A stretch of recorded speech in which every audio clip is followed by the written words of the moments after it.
ഇപ്പോൾ P V Abdul Wahab vote രേഖപ്പെടുത്തിയതിനു ശേഷം സംസാരിക്കും. കൃഷികളും നന്നായി വരുന്നതായിട്ട് അവസാന ദിവസം വളരെ നന്നായിരുന്നു. ആദ്യം ഞങ്ങളെ കാൽക്കുലേഷൻ 15,000 20,000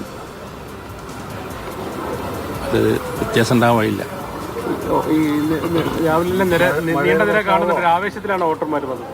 മഴയും കാര്യങ്ങളൊക്കെ ആയതുകൊണ്ട് പെട്ടെന്ന് വോട്ട് ചെയ്ത് പോകാന്നുണ്ടാവും.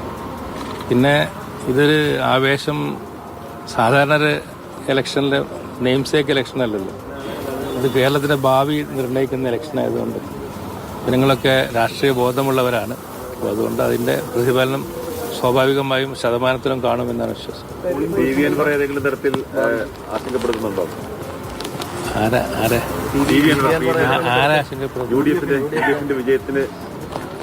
നേരത്തെ തിരിച്ചല്ലേ പറയുന്നത്, ഇവിടുത്തെ പിണറായി സത്തിനെതിരായിട്ടും മറ്റുമൊക്കെ പ്രചരണം നടത്തി വോട്ട് പിടിക്കുക UDF-ന്റെ വോട്ടല്ലല്ലോ.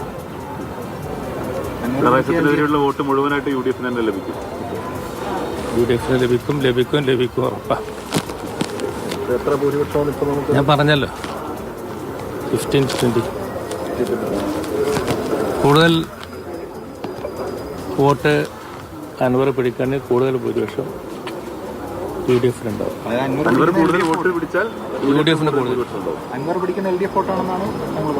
അതെ, അൻവർ LDF-ന്റെ ഭരണ പരാജയം കാണിച്ചിട്ടാണല്ലോ അൻവർ വന്നിട്ടുള്ളത്. സ്വാഭാവികമായിട്ടും അവസാന നിമിഷം MV ഗോവിന്ദൻ നടത്തിയൊരു വളരെ നന്നായി RSS-മായി പിന്നെ വളരെ നന്നായി. കാരണം നമ്മൾ പറഞ്ഞ സംഗതി സ്വയം പറയുമ്പം പിന്നെ എൻ്റെ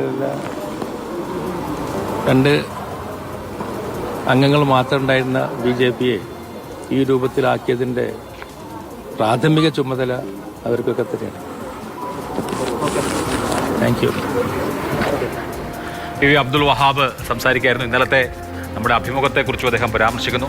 തെരഞ്ഞെടുപ്പ് ദിവസത്തെ തെരഞ്ഞെടുപ്പിൻ്റെ തലേന്നത്തെ ഏറ്റവും വലിയ വാർത്ത അതല്ലെങ്കിൽ അതിലേക്ക് മുഴുവനായും കേരളം കേന്ദ്രീകരിക്കുകയായിരുന്നു എന്ന് പറയാം. അത് ആത്മവിശ്വാസം വർദ്ധിപ്പിച്ചു എന്നാണ് വഹാബിന്റെ അവകാശം. അതെന്തായാലും റിസൾട്ട് വരുമ്പോൾ നമുക്കറിയാം 15,000 മുതൽ 20,000 വരെ ഭൂരിപക്ഷമാണ് പറയുന്നത്.